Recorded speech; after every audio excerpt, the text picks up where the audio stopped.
என் நகத்துக்காரர் கை நிறைய சம்பாதிக்கும் காலம் வரும். அப்போது எங்கள் கஷ்டங்கள் அனைத்தும் நீங்கிவிடும்.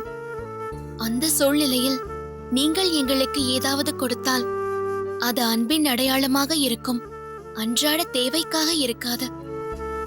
இலவசமாக பெறும் ஒவ்வொரு பொருளும் உன் குடும்ப சூழ்நிலை சரியில்லை, நீ சமுதாயத்தில் அடிமட்ட நிலையில் இருக்கிறாய் என்பதையே எனக்கு மீண்டும் மீண்டும் வலியுறுத்துகிறது. அதனால்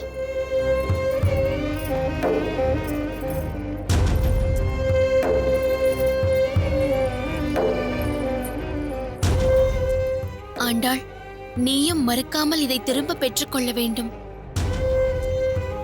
நட்பு என்பது இந்த ஹாரத்தில் இல்லை, இதயத்தில் இருக்கிறது. என் மன உறுத்தலையும் உளைச்சலையும் போக்க வேண்டும் என்று நீ நினைத்தால் தயவு செய்து இதை ஏற்றுக்கொள்.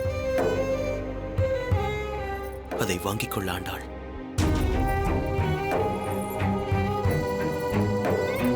அடியேன் இப்பொழுது இரண்டு வித நிலையில் இருக்கிறேன். இங்கிருந்து தானியங்களை இனி அனுப்ப முடியாது என்ற வருத்தம் ஒருபுறம் இருந்தாலும், அடியேனின் மதிப்பீட்டில் நீங்கள் மிகவும் உயர்ந்து நிற்கிறீர்கள். அதை நினைத்து சந்தோஷமாகவும் பெருமையாகவும் இருக்கிறது. ஒரு உன்னதமான குணவதியாக நீங்கள் தெரிகிறீர்கள். அடுத்தவரை அண்டி இருக்கக்கூடாது என்பதை அடியேனும் விரும்புபவன்தான். ராமானுஜ சுவாமிகளுக்கும் இந்த ஏற்பாட்டில் உடன்பாடில்லை. அடியேன்தான் வலுக்கட்டாயமாக அவரிடம் சம்மதம் பெற்றேன். அதனால் நீங்கள் விரும்பாததை உங்கள் மீது திணிக்க அடியேன் என்றும் விரும்ப மாட்டேன்.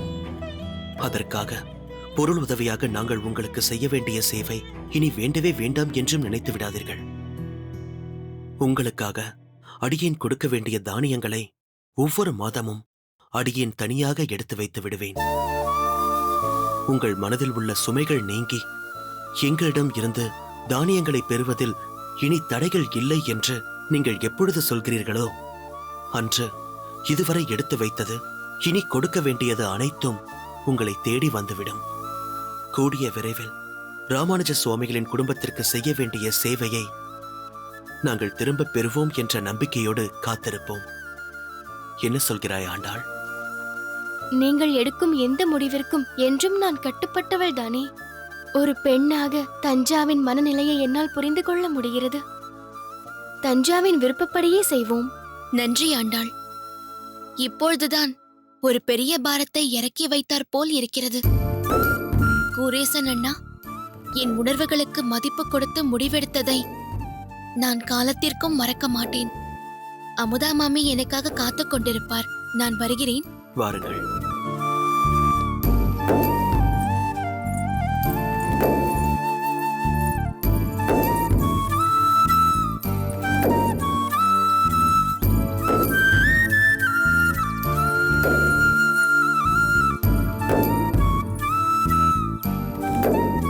தஞ்சா இப்படி சொல்வாள் என்று நான் சற்றும் எதிர்பார்க்கவில்லை. ராமானுஜ சுவாமிகளின் பாரியாள் ஆயிற்றே. வைராகியம் இல்லாமலாயிருக்கும். உயர்ந்தவர்கள் என்றும் உயர்ந்தவர்கள்தான்.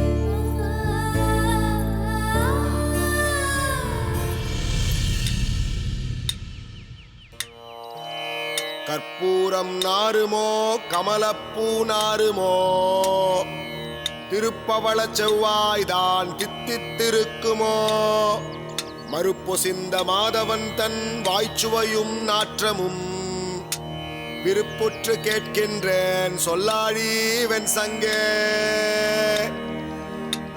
வந்தனம் திருக்கட்சி சுவாமிகளே. வந்தனம் பட்டரே, வாருங்கள். ஏதேது பட்டரே, அடியேனின் கண்களை அடியேனாலேயே நம்ப முடியவில்லையே. பட்டர் அடியேனின் மடத்திற்கு வருவது அத்திப்பூ பூத்தது போல் ஆயிற்றே. அத்திகிரி வரதனிடம் சம்பாஷிப்பவராயிற்றே. அதுதான் அழகாக பேசுகிறீர். பிறகு எத்தனை முறை அடியேன் தங்களை மடத்திற்கு அழைத்திருப்பேன். ஆனால் இதுவரை தாங்கள் இங்கு வந்ததே இல்லையே. வரக்கூடாது என்றில்லை நம்பிகளே. தங்களுக்கே தெரியும், ஒவ்வொரு நாளும் நித்தியப்படி ஏதாவது ஒரு சேவை.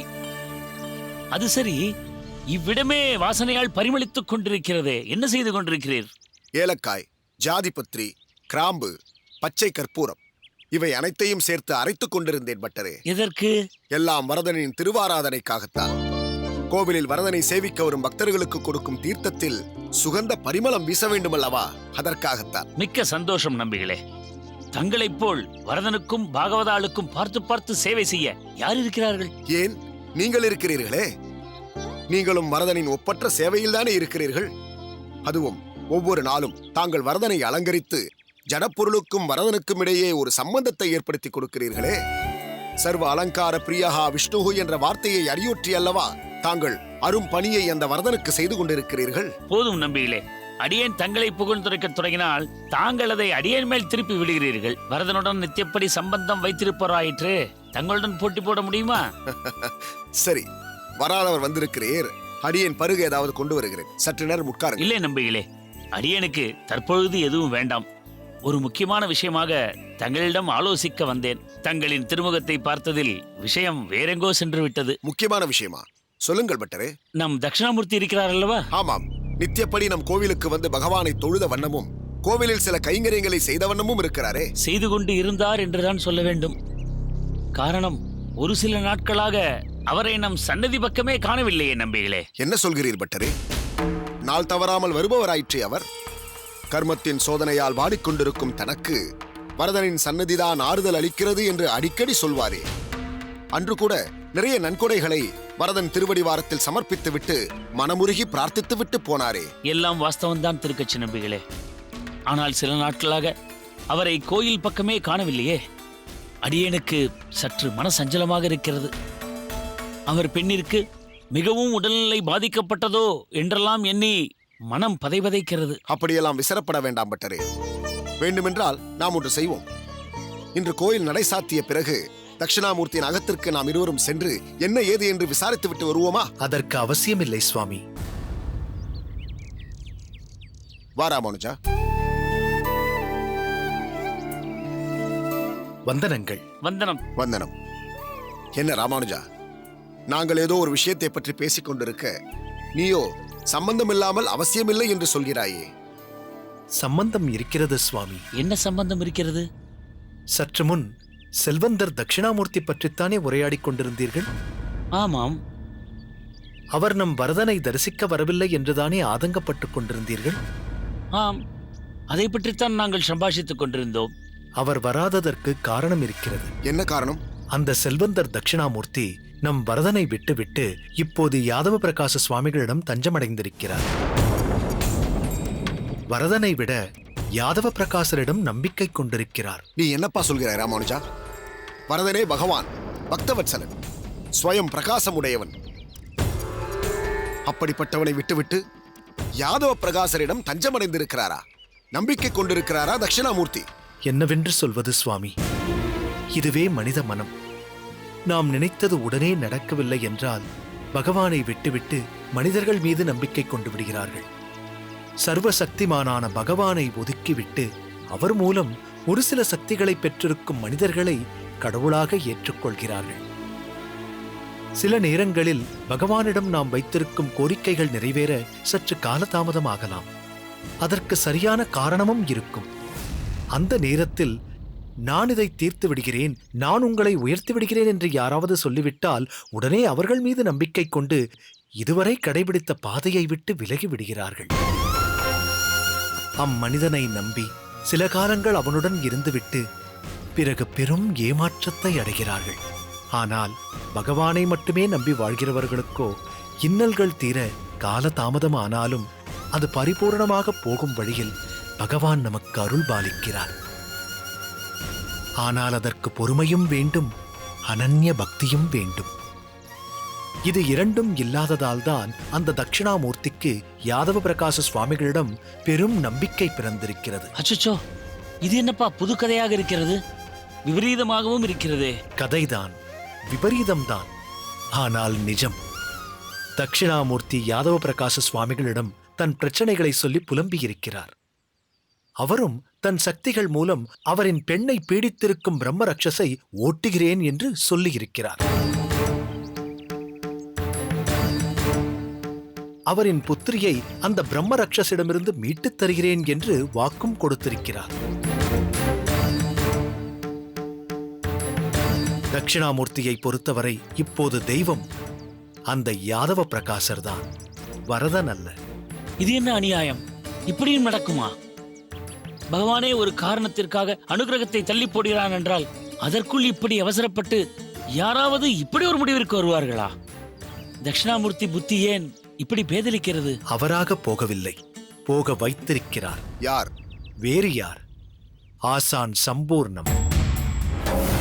அவர்தான் செல்வந்தரை குழப்பி யாதவ பிரகாச சுவாமிகளிடம் தஞ்சமடைய செய்திருக்கிறார். என்ன கொடுமை பார்த்தீர்களா நம்பிகளே? தன் விபரீத புத்தியால் பாவம் அப்பெண்ணை பலிகடாவாக்க பார்க்கிறார்கள். தட்சிணாமூர்த்தியின் இப்படிப்பட்ட தவறான முடிவால் அவரை சுற்றி இருப்பவர்களும் அல்லவா பகவானிடம் அவநம்பிக்கை கொள்ளும்படி ஆகிவிடும். இப்படிப்பட்ட சூழ்நிலையிலுமா வரதன் மௌனம் காக்க வேண்டும்? அவசரப்படாதீர்கள் பட்டரே. தட்சிணாமூர்த்தி வேண்டுமானால் தடம் மாறி போயிருக்கலாம். ஆனால் அவரின் பெண் அமுதினி வரதனின் பக்தை அல்லவா? அவளோ தன் சுய புத்தியை இழந்து அமானுஷ்யத்தின் வசம் மாட்டியிருக்கிறாள். இருப்பினும் பக்தைதான். அவளை வரதன் நிச்சயம் கைவிட மாட்டான். ராமானுஜா, யாதவ பிரகாசர் தட்சிணாமூர்த்தியின் அகத்திற்கு எப்பொழுது செல்ல இருக்கிறார் என்பது உனக்கு தெரியுமா? தெரியும் சுவாமி. எதிர்வரும் பௌர்ணமி தினத்தன்று தட்சிணாமூர்த்தியின் அகத்திற்கு யாதவ பிரகாசர் போக இருக்கிறார். ராமானுஜா, யாதவ பிரகாசரின் அதீத நம்பிக்கையால் அப்பெண்ணிற்கு ஏதும் பாதகம் ஏற்படாமல் இருக்க வேண்டும். அத்தோடு தட்சிணாமூர்த்தியின் செயலால் அந்த வரதனும் அவளை வெறுத்து ஒதுக்காமல் இருக்க வேண்டும். அதே சமயத்தில் பௌர்ணமி அன்று வரதனின் பூரண அனுகிரகம் அந்த அபலை பெண்ணின் மீது விழ வேண்டும். அதற்கு நீதான் ஒரு உபகாரம் செய்ய வேண்டும். என்ன சுவாமி இது? உபகாரம் என்றெல்லாம் இந்த சிறியனிடம் சொல்ல வேண்டுமா? உத்தரவிடுங்கள் சுவாமி. சிரம் மேல் கொண்டு செய்ய சித்தமாயிருக்கிறேன். எத்தகை வந்தாலும் அதை தகர்த்து எரிந்து நீயும் அன்று யாதவ பிரகாசரோடு தட்சிணாமூர்த்தியின் அகத்திற்கு செல்ல வேண்டும். அந்த பெண்ணிற்கு ஏதும் விபரீதம் ஏற்படாமல் நீயே ரட்சையாக பாதுகாப்பாக இருக்க வேண்டும். ஆகட்டும் சுவாமி. தங்களின் ஆக்ஞை அந்த வரதனின் ஆக்ஞை. அடியேன் அவசியம் செய்து வருகிறேன் சுவாமி.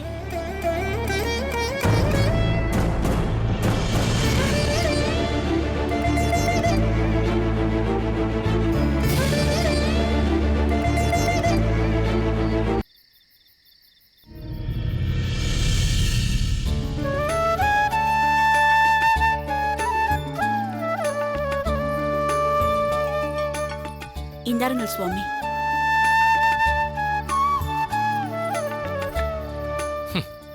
என்ன அம்புஜம், பாலில் மஞ்சள் பொடி கலந்திருக்கிறாயா? ஆமாம் சுவாமி, கொஞ்சம் மிளகு பொடியும் கலந்திருக்கிறேன். அப்படியா?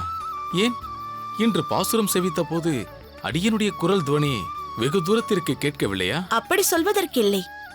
இருந்தாலும் வெகு தொலைவில் உள்ளவர்களும் பாசுரத்தை செவிசாய்த்து இன்புற வேண்டும் என்று தாங்கள் காட்டிய பிரயத்தனம் தெரிந்தது. தொடர்ந்து தங்கள் சேவை நடைபெற வேண்டும் அல்லவா? அதனால்தான் பாலில் மஞ்சளை தட்டி போட்டு மிளகும் சேர்த்திருக்கிறேன். உனக்குதான் அடியன் மீது எவ்வளவு அக்கறை! சுவாமி, அடியேன். யார்? மாரநேர் நம்பியா? வா.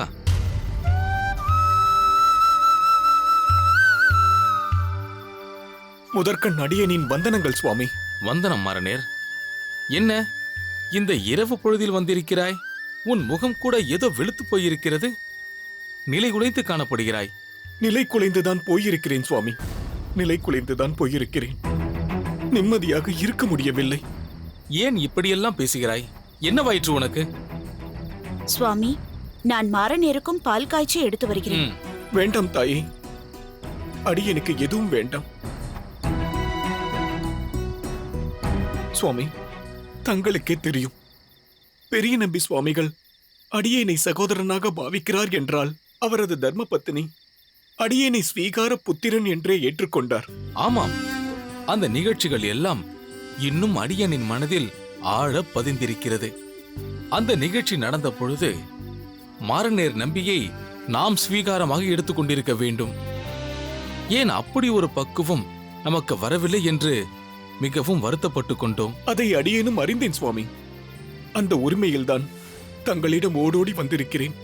அடியேன் மனதில் எழும் சந்தேகத்திற்கு விடை தேடி வந்திருக்கிறேன் சுவாமி. உன் மனதிற்கு பெரும் சங்கடம் ஏற்படும்படி என்ன நடந்துவிட்டது மாரநேர் நம்பி? சென்ற வாரம் உன் பிறந்த ஊருக்கு சென்றிருந்ததாக அறிந்தேன். அங்கு ஏதாவது மீண்டும் பிரச்சனையா? உன் அண்ணன் ஏதாவது மனசங்கடம் அடையும்படி பேசிவிட்டாரா? அல்லது உனக்கு மிகவும் வேண்டப்பட்டவர்களுக்கு இரத்த சம்பந்தம் உள்ளவர்கள் யாருக்காவது அசௌகரியமா? உன் மனோவியாகுலத்திற்கு என்னதான் காரணம்? ஊருக்கு சென்றிருந்தேன் சுவாமி. ஆச்சாரியார் மிகவும் வலியுறுத்தி அடியேனை ஒரு முறையாவது ஊருக்கு சென்று சொந்த பந்தங்களை பார்த்துவிட்டு வா என்று சொன்னதால்தான் ஊருக்கு சென்றேனே தவிர அடியேனுக்கென்று தனி விருப்பம் ஏதும் இல்லை சுவாமி.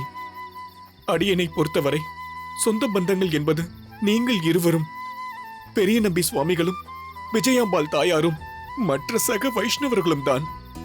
இதையெல்லாம் தாண்டி இந்த அற்ப ஜடம் போன்றவனை, அடியேனை மிகவும் கருணை உள்ளத்தோடு கவனித்து இந்த ஆத்மா கடை தேர்வதற்கு உத்தரவாதமாக நம் ஆச்சாரியார் இருக்கிறார். இவ்வளவும் உள்ளுணர்ந்து பேசுகிறாய். அப்படிப்பட்ட உனக்கு மனசங்கடம் எதற்கு மாறநேர் நம்பி? இதுபோல் நீ பேசி அடியேன் பார்த்ததில்லையே.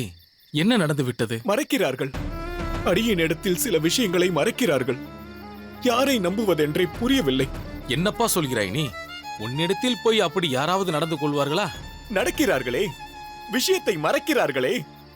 வெளியில் அன்பாக ஆதரவாக பேசுபவர்கள் மனதிற்குள்ளே விஷயத்தை பூட்டி வைத்து ஒன்றும் நடவாதது போல் நடந்து கொள்கிறார்களே. எதுவாக இருந்தாலும் தெளிவாக சொல். நீ நினைப்பது போல் யாரும் அப்படி நடந்து கொள்பவர்கள் அல்ல. என்னவென்று சொல் மாறநேர். ஆச்சாரியருக்கு உடம்பில் ஏதோ பிரச்சனை இருக்கிறது. ஆனால் அது என்னவென்று அனைவரும் அடியனிடம் சொல்ல மறுக்கிறார்கள்.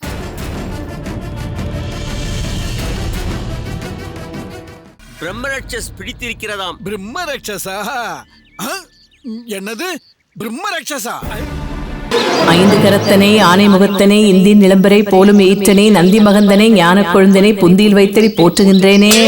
பிள்ளையரப்பா, வியாபாரம் நல்லா நடக்கணும், எனக்கே மொத்த காசும் கிடைக்கணும்.